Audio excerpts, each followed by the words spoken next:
وقال سيدنا صلى الله عليه وسلم أخلص دينك يكفيك العمل القليل أو كما قال عليه الصلاة والسلام সম্মানিত মুআজ্জাজ হাজির প্রিয় মুসল্লি সাহিবান আল্লাহ পাকের দরবারে অসংখ্য তারিফ ও সুজুদ যিনি আমাদেরকে ভালোবেসে মহব্বত করে আমাদের প্রত্যেকের হায়াতকে দীর্ঘায়িত করে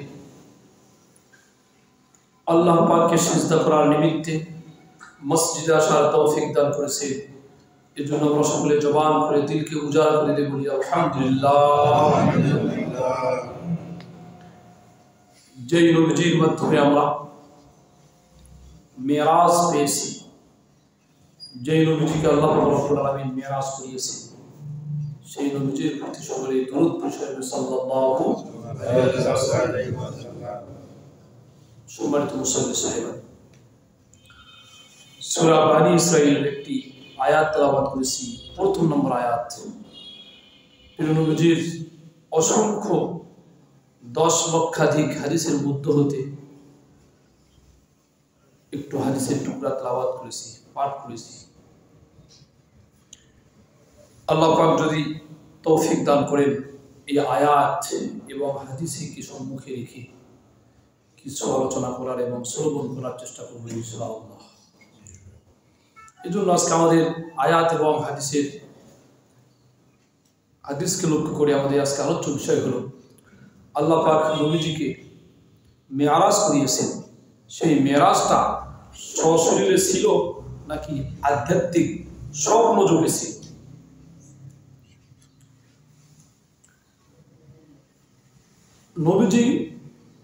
নবীজি মুহাম্মদ রাসূলুল্লাহ সাল্লাল্লাহু আলাইহি ওয়াসাল্লামকে আল্লাহ পাক অনেক নিয়ামত দান করেছিলেন, অনেক মুজিজা দান করেছিলেন,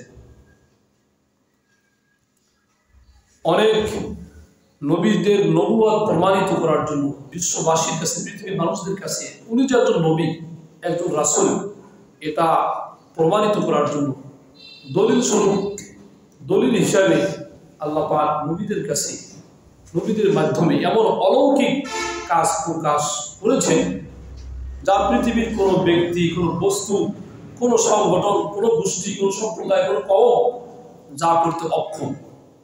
এমন অলৌকিক কাজকে বলা হয় মুজিজা। বলি সুবহানাল্লাহ।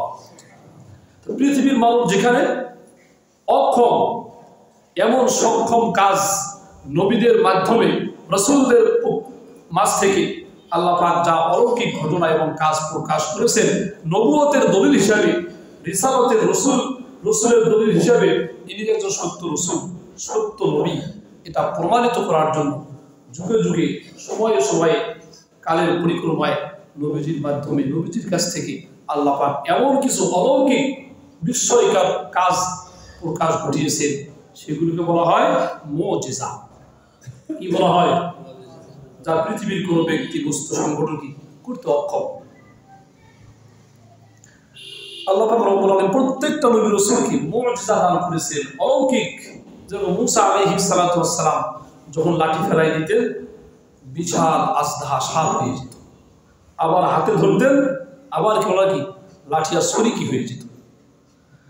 তে এভাবে হযরত ঈসা আলাইহিস সালাতু ওয়াস সালামকে আল্লাহ পাক মুজিজা দান করেছিলেন। অন্ধ মানুষ তার চোখে স্পর্শ করলে সে কি তারা চক্ষুষ্মান হয়ে যেত, দৃষ্টি ফিরে যেত। সুবহানাল্লাহ। এভাবে আল্লাহ পাক রব্বুল আলামিন অনেক নবী রাসূলকে অনেক মুজিজা, অলৌকিক ঘটনা দান করেছেন নবুয়তের দলিল হিসেবে। আপনার আমার নবীজি মুহাম্মদ রাসূলুল্লাহ সাল্লাল্লাহু আলাইহি ওয়াসাল্লামকে অনেক মুজিজা দান করেছেন। তার মধ্যে একটা জীবন্ত মুজিজা, আগের নবীরা দুনিয়া থেকে চলে গিয়েছেন, নবীদের সাথে, নবীদের মাধ্যমে আল্লাহ পাক যে অলৌকিক কাজ প্রকাশ করেছেন, যেই মুজিজা দান করেছিলেন, ওই মুজিজাও কি নবী দুনিয়া থেকে যাওয়ার পরপরই কি ওটাও বিলীন হয়ে গিয়েছে। কিন্তু আপনার আমার নবীজি মুহাম্মদ রাসূলুল্লাহ সাল্লাল্লাহু আলাইহি ওয়াসাল্লামকে এমন একটি মুজিজা দান করেছেন, সেটি হলো কিতাবুল্লাহ, আল্লাহ পাকের কোরআন। সুবহানাল্লাহ। নবীজি দুনিয়া থেকে চলে গিয়েছেন, কিন্তু এই জীবন্ত মুজিজা আজও আছে এবং তা কিয়ামত কিয়ামত পর্যন্ত কি বহাল থাকবে। সুবহানাল্লাহ। শুধু তাই নয়, এই কোরআন এটা আল্লাহ পাকের সৃষ্টি নয়, এটা মাখলুক নয়। আল্লাহ পাক সৃষ্টি করেছেন, কোরআন এরকম নয়। কোরআন হলো গায়রু মাখলুকিন, অর্থাৎ এটা আল্লাহ পাকের সিফত। আল্লাহ পাক যেমন মহান মহিয়ান, আল্লাহ পাক যেমন আছেন, ছিলেন, আছেন, থাকবেন চিরকাল, আল্লাহ পাক যেমন অবিনশ্বর, কোনদিন ধ্বংস হবেন না। এই মহাগ্রন্থ ছিল, আছে এবং থাকবে, এটা কোনোদিন কি ধ্বংস হবে না। সুবহানাল্লাহ। এই সেই নবীজির এই মুজিজা থেকে আরেকটা মুজিজা হলো মিরাজ। মিরাজ আল্লাহ পাক অলৌকিক কাজ মিরাজ শরীফে নবীজির মাধ্যমে নিয়েছেন। এর বহিঃপ্রকাশ আল্লাহ পাক রব্বুল আলামিন সূরা বানী ইসরাঈলের প্রথম আয়াতে বলেন, সুবহানাল্লাযী ইয়াসরা বিআবদিহি লাইলাম মিনাল মাসজিদিল হারাম ইলাল মাসজিদিল আকসা আল্লাযী বারাকনা হাওলাহু লিনুরিয়াহু মিন আয়াতিনা ইন্নাহু হুয়াস সামিউল বাসীর। আল্লাহ নবী মুহাম্মদুর রাসূলুল্লাহ সাল্লাল্লাহু আলাইহি ওয়াসাল্লাম যেই মিরাজ করেছেন, আল্লাহ পাক করিয়েছেন, সেই মিরাজটি স্বপ্ন যুগে ছিল না, আধ্যাত্মিক ভাবে ছিল না। এটি নবীজির সশরীরে মিরাজ আল্লাহ পাক করিয়েছেন নবীজির মাধ্যমে। সুবহানাল্লাহ। কিছু মানুষ তারা বলে থাকে নবীজি মিরাজ সশরীরে করেনি, স্বপ্ন যুগে করেছেন, আধ্যাত্মিক ভাবে করেছেন। যারা নবীজির এই মিরাজকে নিয়ে এমন মন্তব্য করলে এই আয়াতকে অস্বীকার করা হয়ে যাবে। সর্বসম্মতিক্রমে উলামায়ে কেরামের বড় একটি দল, সাহাবায়ে কেরামের বড় একটি দল যারা বলেছেন যে নবীজি মিরাজ করেছেন, এটা সশরীরে করেছেন। সুবহানাল্লাহ। তার প্রমাণ সুবহানাল্লাযী আসরা বিআবদিহি, আল্লাহ পাক জানিয়ে দেন সুবহান, পবিত্রতা, আল্লাযী সেই সত্তা, আসরা বিআবদিহি যিনি তার গোলামকে, তার বান্দাকে লাইলাম রাতের কোনো একটা অংশে ভ্রমণ করিয়েছেন মিনাল মাসজিদিল হারাম ইলাল মাসজিদিল আকসা, মসজিদে হারাম থেকে বাইতুল মুকাদ্দাস পর্যন্ত, আল্লাযী বারাকনা হাওলাহু, যেই বাইতুল মুকাদ্দাসের হাওলাহু চতুর্পাশে, আশেপাশে আমি আল্লাহ পাক রব্বুল আলামিন বারাকনা বরকতময় করেছি। সুবহানাল্লাহ। লিনুরিয়াহু মিন আয়াতিনা, যাতে করে আমি আল্লাহ আমার নবীজি মুহাম্মদুর রাসূলুল্লাহ সাল্লাল্লাহু আলাইহি ওয়াসাল্লামকে দেখাইতে পারি, যাতে করে দেখাইতে পারি লিনুরিয়াহু মিন আয়াতিনা, সেই বাইতুল মুকাদ্দাসের কিছু নিদর্শন দেখাইতে পারি। এজন্য নবীজিকে মসজিদে হারাম থেকে বাইতুল মুকাদ্দাস পর্যন্ত সফর করিয়েছি। সুবহানাল্লাহ। আল্লাহ পাক নবীজিকে যে মিরাজ করিয়েছেন, এটা যে সশরীরে ছিল, তার এক নম্বর প্রমাণ, কোন মানুষ যদি স্বপ্ন যোগে কোনো কিছু দেখে, আমি সৌদি আরব, ওমান, কাতার, বিভিন্ন পুরো পৃথিবী ঘুরে আসলাম, যদি এই গল্প চায়ের স্টলে বসে তার বন্ধুকে, তার প্রতিবেশীকে শোনায়, সে কি আশ্চর্য মনে করবে? একটু বলো, মনে করবে? স্বপ্ন যোগে প্লেনে ঘুরে বেড়াইতেছি, পুরা পৃথিবী ঘুরে আসতেছে, স্বপ্নের পরে স্বপ্নে দেখার পরে জাগ্রত হয়ে একজন আরেকজনকে বলে যে আমি গত রাতে এমন একটা স্বপ্ন দেখেছি, আমি পুরা পৃথিবী কি প্লেন ছাড়াই আমি কি ঘুরে এসেছি। যাকে শোনানো হচ্ছে সে কি আশ্চর্য বোধ করবে? বিস্ময়কর সে হবে? হবে না। কারণ এরকম স্বপ্ন যে কেউ দেখতে পারে, আমিও দেখতে পারি। তাহলে কোরআনের একটা বৈশিষ্ট্য হলো, যেখানে আশ্চর্য বিষয় আল্লাহ আলোচনা করেন, বিস্ময়কর বিষয় বর্ণনা করেন, সেখানে আল্লাহ সুবহানাল্লাহ, সুবহান শব্দটি ব্যবহার করেন। সুবহানাল্লাযী, সেই পবিত্র সত্তা, আল্লাযী আসরা বিআবদিহি লাইলাম, যিনি রাতের একটা অংশে তার বান্দা মুহাম্মদ রাসূলুল্লাহ সাল্লাল্লাহু আলাইহি ওয়াসাল্লামকে ভ্রমণ করিয়েছেন, সফর করিয়েছেন। সুবহানাল্লাহ। যেহেতু এই সফরটা সশরীরে ছিল নাকি স্বপ্ন যুগে ছিল, যেহেতু সফরটা সশরীরে ছিল, এই জন্য আল্লাহ পাক বলেছেন সুবহান, বড়ই আশ্চর্য বিষয়, বড়ই কি বিস্ময়কর বিষয়। যদি এটা সশরীরে না হইতো, যদি স্বপ্ন যুগে হইতো নবীজির মিরাজ, তাহলে আল্লাহ পাক এখানে কি সুবহান শব্দ ব্যবহার করতেন না। কোরআনে যত জায়গায় বিস্ময়কর বিষয়ে আলোচনা করেছেন, এবং আশ্চর্য বিষয় যা মানুষ পারে না এমন বিষয়ের আলোচনা করেছেন। সেখানে আল্লাহ কি সুবহান শব্দ উল্লেখ করেছেন। যেহেতু এই মেরাজটি একে একটা রাতের একটা অংশে, এক রাত নয়, রাতের একটা অংশে আল্লাহ পাক নবীজিকে পবিত্র মসজিদে হারাম থেকে নিয়ে বাইতুল মুকাদ্দাস পর্যন্ত, সেখান থেকে আল্লাহ পাকের মর্জি মোতাবেক আরশ মহল্লা পর্যন্ত যে সফর করিয়েছেন, এটা বড়ই আশ্চর্যকর, বিস্ময়কর ছিল। এই জন্য আল্লাহ বলেছেন সুবহান। তার কারণ তৎকালীন যুগে মসজিদে হারাম থেকে বাইতুল মুকাদ্দাসের রাস্তা ছিল, দূরত্ব ছিল 1 মাসের রাস্তা। অথচ নবীজিকে আল্লাহ পাক মেরাজ করিয়েছেন পুরো 1 রাত নয়, একটা দিন নয়, লাইলাম আসরা বিআবদিহি লাইলা, একটা রাতের অংশে অল্প সময়ের মধ্যে মসজিদে হারাম মক্কা থেকে বাইতুল মুকাদ্দাস, সেখান থেকে সিদরাতুল মুনতাহা আল্লাহ পাকের আরশ পর্যন্ত আল্লাহ পাক নবীজির মাধ্যমে যে সফর করিয়েছেন, ওটা অবশ্যই আশ্চর্যকর বিষয় কিনা বলেন। আরেকটা প্রমাণ, যদি আল্লাহ পাক রব্বুল আলামিন নবীজিকে সশরীরে মেরাজ না করাতেন, যদি স্বপ্ন যুগে আধ্যাত্মিকভাবে মেরাজ করাতেন, তাহলে আল্লাহ পাক আসরা বিআবদিহি না বলে বলতেন আসরা বিরূহিহি। কারণ আব্দুল শব্দ মানে গোলাম, আব্দুল গোলাম তাকেই বলা হয় যার মধ্যে দেহ আছে, যার মধ্যে আত্মা আছে। আত্মা এবং দেহের সমষ্টি যেই জাত বুঝায় তাকে বলা হয় আব্দুল। যদি নবীজিকে রূহের মাধ্যমে এবং আধ্যাত্মিকভাবে এই সফর করাতে মেরাজ করাইতেন, তাহলে আল্লাহ পাক রব্বুল আলামিন এখানে আবদিহি না বলে বলতেন রূহিহি, মানে যে একটা রূহকে আমি রাতের একটা অংশে মসজিদে হারাম থেকে বাইতুল মুকাদ্দাস, সেখান থেকে আমি আমার মর্জি মোতাবেক সফর করিয়েছি। যেহেতু আল্লাহ পাক রব্বুল আলামিন এখানে বলছেন আসরা বিআবদিহি, আমি আমার গোলাম, আমার বান্দাকে, যেই বান্দা দেহ এবং তার আত্মার মাধ্যমে সমষ্টিত একটা দেহকে, একটা জাতকে বিআবদিহি, আমার বান্দাকে আমি সফর করিয়েছি। ওই সফরটা অবশ্যই ছিল সশরীরে, সুবহানাল্লাহ। তাছাড়া নবীজিকে যে স্বপ্ন যুগে মেরাজ করানো হয়নি, বরং সশরীরে মেরাজ করা হয়েছে, তার একটা বড় একটা প্রমাণ। মসজিদে হারাম থেকে, হাতিবে কাবা থেকে মসজিদে হারাম থেকে বাইতুল মুকাদ্দাসে সফর করলেন, সেখান থেকে আল্লাহ পাকের মর্জি মোতাবেক সিদরাতুল মুনতাহা কিংবা আরশ মহল্লা পর্যন্ত সফর করালেন। ওই সফর যখন নবীজি ফিরে এসে মক্কার কাফের মুশরিকদেরকে বললেন, আমি গত রাতে আমি মসজিদে হারাম থেকে বাইতুল মুকাদ্দাস, সেখান থেকে আমি নবীজি, আমি মুহাম্মদ আল্লাহ পাকের মর্জি মোতাবেক ঊর্ধ্ব আকাশে আমি চলে গিয়ে সেখান থেকে আমি ফিরে এসেছি। মক্কার মানুষগুলো আর যদি এটা সশরীরে না হইতো, যদি আধ্যাত্মিকভাবে হইতো, তারা আশ্চর্য বোধ কেউই করতো না। যখন নবীজি ফিরে এসে বললেন মক্কার কাফেরদেরকে, আবু জেহেল, উতবা, সাইবা, তারা হাসি ঠাট্টা শুরু করে দিল। আরে মুহাম্মদ কি বলে, পাগল হয়েছে নাকি? সে বলে 1 রাতে একটা অংশে মসজিদে হারাম থেকে বাইতুল মুকাদ্দাস, সেখান থেকে আল্লাহ পাকের মর্জি মোতাবেক ঊর্ধ্ব আকাশে সেখানে গিয়ে আবার ফিরে এসেছে, সেই গল্প আমাদেরকে শোনাইতেছে। সবাই কি মস্কারা শুরু করে দিল, হাসি তামাশা শুরু করে দিল, কেউই বিশ্বাস করে না। তার কারণ জানেন?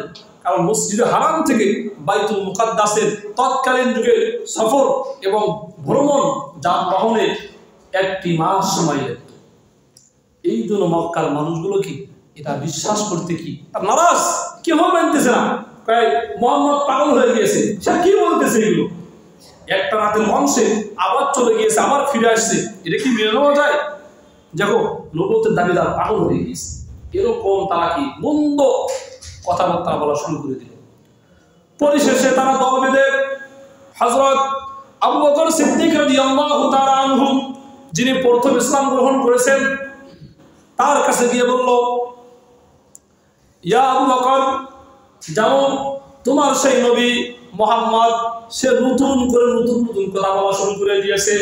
সে নাকি গত রাতে মসজিদে হারাম থেকে বাইতুল মুকাদ্দাস, সেখান থেকে ঊর্ধ্ব আকাশে সফর করে আবার সকাল হতে না হতেই মক্কায় ফিরে এসেছে। এই কথা কি তুমি কি মেনে নিবা? তুমি কি বলো? উনি বললেন, এই কথা কে বলেছেন? কয় তোমার নবী মুহাম্মদ বলেছেন। তখন এক বাক্যে হযরত আবু বকর সিদ্দিক রাদিয়াল্লাহু আনহু বললেন, এর চাইতে যদি আশ্চর্য আর কোনো বিষয় থাকে বলেন, নবীজি মুহাম্মদ রাসূলুল্লাহ অবশ্যই সত্যই বলেছেন, উনি মিথ্যা বলতে পারেন না। উপাধি দিলেন আবু বকর নাম ছিল, আর নাম দিলেন কি সিদ্দিক। সিদ্দিক বলতে বোঝানো হয় যে ব্যক্তি জীবনে কোনোদিন মিথ্যা বলেনি, আবু বকর সিদ্দিক। সিদ্দিক এই উপাধি প্রাপ্ত হলেন নবীজির এই আশ্চর্যকর বিস্ময়কর এই ঘটনা, এই মিরাজের আলোচনা উনি শোনা মাত্রই কি উনি কোন চিন্তা ভাবনা ছাড়াই বলেন কি নবীজি যা বলেছেন সত্যই বলেছেন, সুবহানাল্লাহ। এই ছিল কি আবু বকরের ঈমান ছিল। আপনি আমি বলে দিতেন ঠিক আছে একটু শুনে দেখি, আমি যাই শুনে দেখি কি বলে আমাকে, বিষয়টা একটু কি জাস্টিফাই করে দেখি, তারপরে কি আমি আপনাদের জানাবো।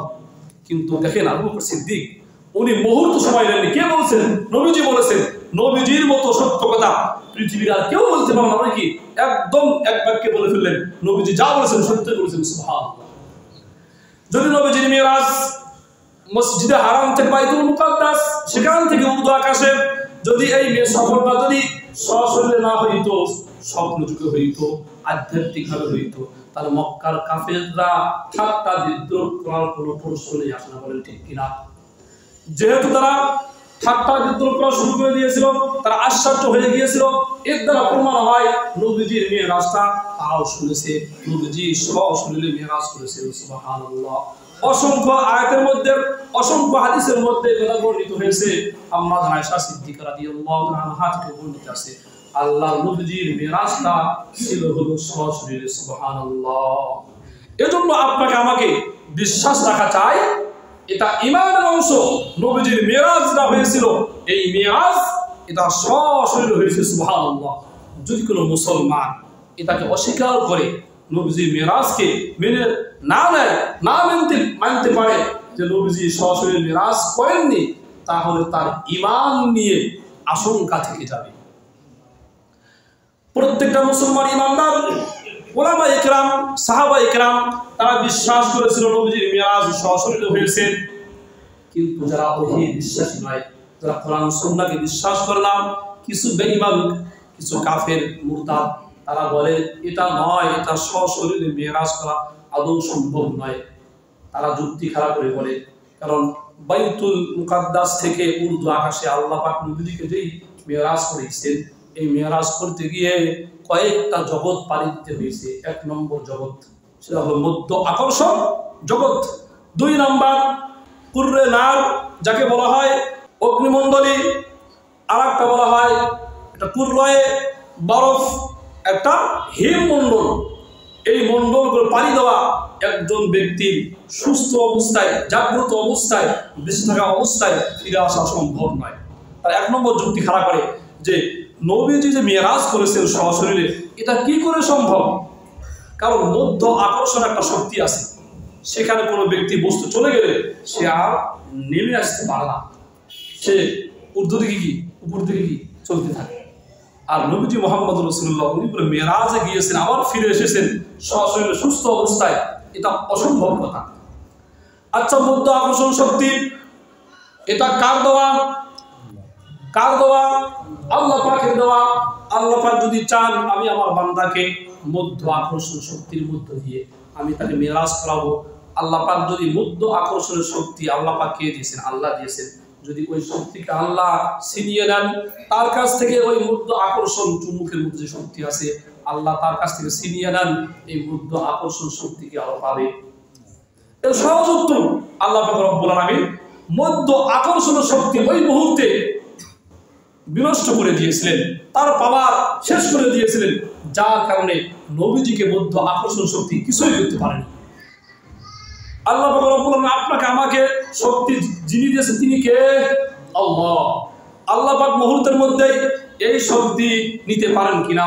আপনি আমি যত বড়ই বাহাদুর হই না কেন, যদি অসুস্থ হয়ে পড়ি, জ্বরে আক্রান্ত হয়ে পড়ি, সাধারণ জ্বরে আক্রান্ত হয়ে পড়লে, জ্বর মারাত্মক হয়ে গেলে ওই আল্লাহর বান্দা উঠতে পারে না, বসতে পারে না, হয় কিনা এরকম?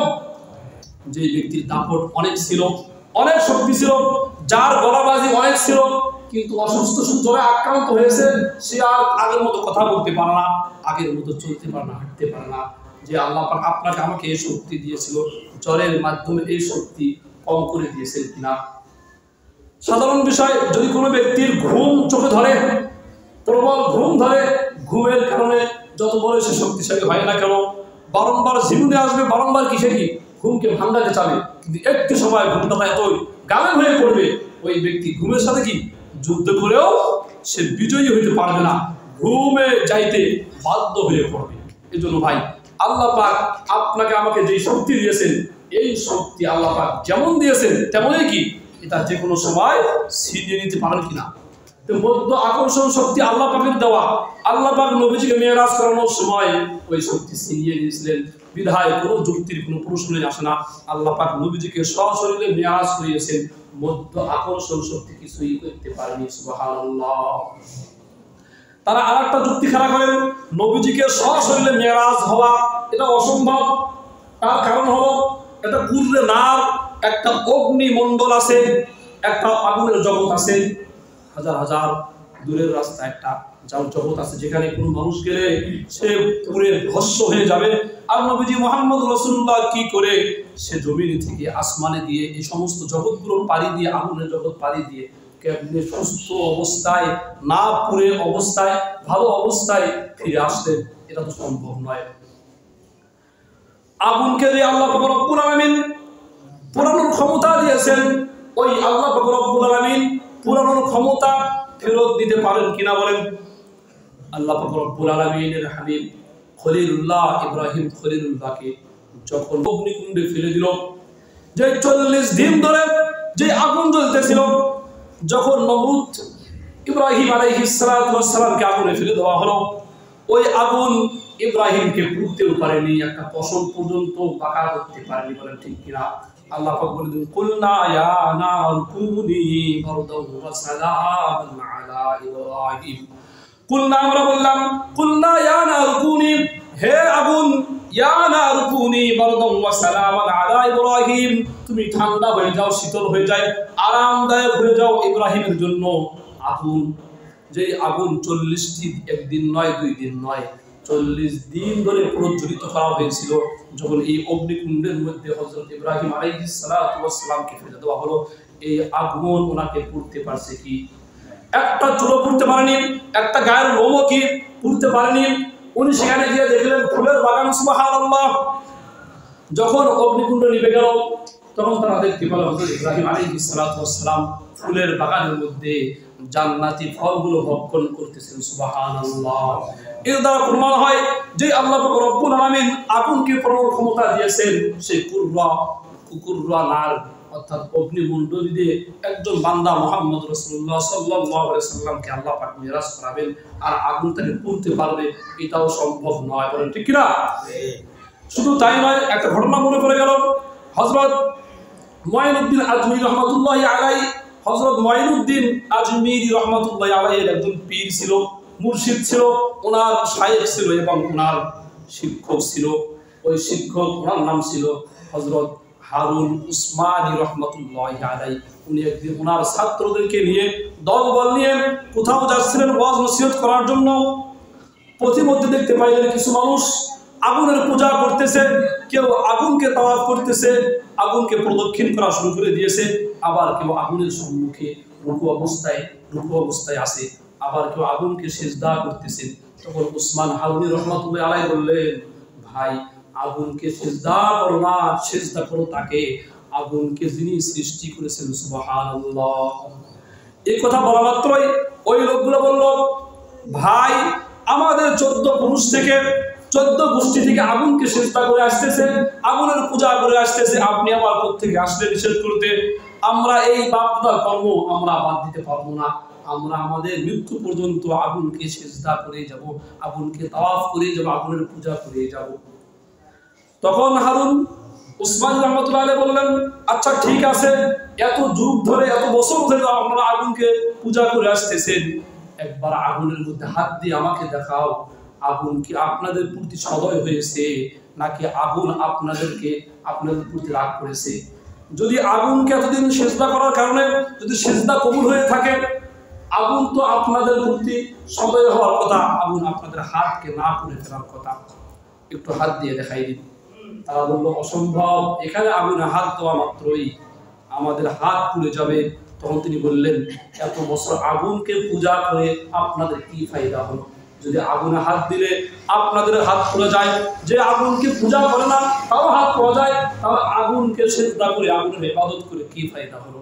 তখন তারা বলল, ঠিক আছে, আমরা তো আগুনের পূজা করি, আপনি তো আগুনের সৃষ্টিকর্তা যিনি আল্লাহ তো রব্বুল আলামিনের সিজদা করেন, আল্লাহ পাকের গোলামি করেন, আল্লাহ পাকের ইবাদত বندگی করেন, আপনি আগুনের মধ্যে হাত দিয়ে দেখান আপনার আল্লাহ এই আগুন থেকে আপনাকে হেফাজত করতে পারে কিনা। তখন ইতিহাসে আসছে, উনি বলেন হারুন উসমান রাহমাতুল্লাহ আলাইহি বললেন, ঠিক আছে, আমি নিজে আগুনে ঝাঁপ দিব নাকি আগুনে হাত দিব? ওরা বলল, আপনি আগুনে হাত ঝাঁপ দেন, দেখবো আপনার ক্ষমতা কেমন। তখন আল্লাহর নাম নিয়ে হারুন উসমান রাহমাতুল্লাহ আলাইহি আগুনে লাফ দিলেন। আগুনে লাফ দিয়ে উনি আগুন থেকে ফিরে আসলেন, ওনার একটা লোমও একটা চুলও পুড়তে পারেনি। সুবহানাল্লাহ। এই বিস্ময়কর বিষয় দিকে, আশ্চর্যকর বিষয় দিকে ওখানকার অগ্নি পূজক ব্যক্তিগুলো দলে দলে তারা হাতে হাত রেখে কালেমা পড়ে মুসলমান হয়ে গেল। সুবহানাল্লাহ। তাহলে এখান থেকে প্রতীয়মান হয় আগুন সব সময় পুড়তে পারে না। যদি আল্লাহ পাক পুরার ক্ষমতা তাকে দেয় আগুন পুড়তে পারে, যদি ক্ষমতা আল্লাহ না দেয় আগুন কি পুরানোর ক্ষমতা আছে? কোনোই ক্ষমতা নাই। আল্লাহ পাক তার মহানবী এবং শ্রেষ্ঠ নবী সাইয়্যিদুল আম্বিয়া, সমস্ত নবীদের নেতা, সাইয়্যিদুল মুরসালিন, সমস্ত রাসূলদের নেতা, তাকে আল্লাহ পাক মিরাজ করাবেন আর আগুন পুড়ে ফেলবে, এটা কি করে সম্ভব? অর্থাৎ আল্লাহ পাক নবীজিকে সফর করেছেন, মিরাজ করিয়েছেন, ওই সময় সেই অগ্নিমণ্ডলের কি আগুন পোড়ার ক্ষমতা কি আল্লাহ পাক কি ছিনিয়ে নিয়েছিলেন, আগুন পুড়তে পারে। তারা আরেকটা প্রশ্ন করে থাকে যে নবীজির মেরাজ এটা অসম্ভব সশরীরে, তার কারণ আরো উপরে আরেকটা বরফের জগৎ আছে, যেখানে কেউ চলে গেলে, কোনো ব্যক্তি বস্তু চলে গেলে সে বরফের সাথে আটকা পড়ে যাবে, ফিরে আসার সুযোগ নাই। একই উত্তর বারংবার, বরফের মালিক কে? আল্লাহ। সেই মালিক যদি চায় আমি আমার নবীকে সফর করাবো, বরফকে তাকে আটকাইতে পারবে?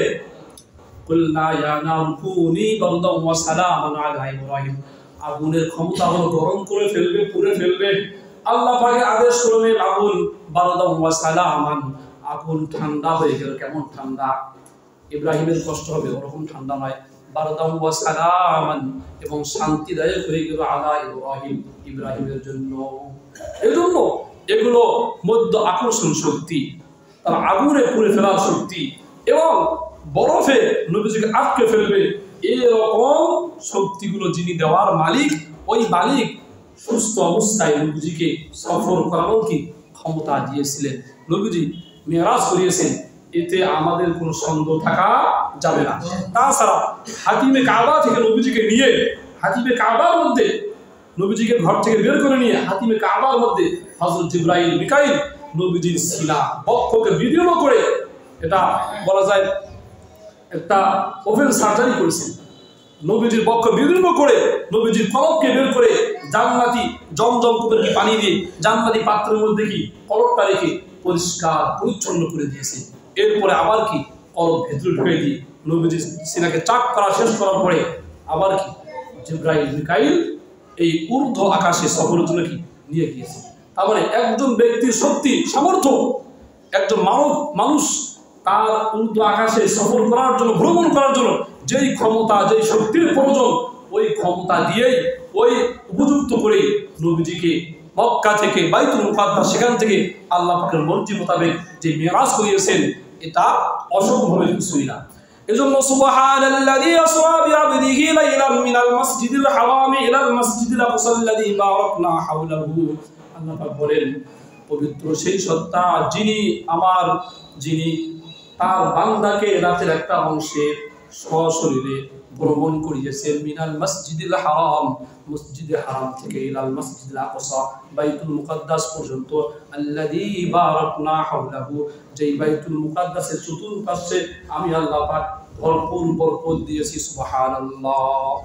বরকতগুলো তাফসীর করা হয়েছে, বরকত কি অসংখ্য অগণিত নবী রাসূলের সেখানে মাউর আছে, অনেক নবী রাসূল সেই বাইতুল মুকাদ্দাস সিরিয়ার মধ্যে, সেই শাম ভূখণ্ডের মধ্যে বসবাস করেছে।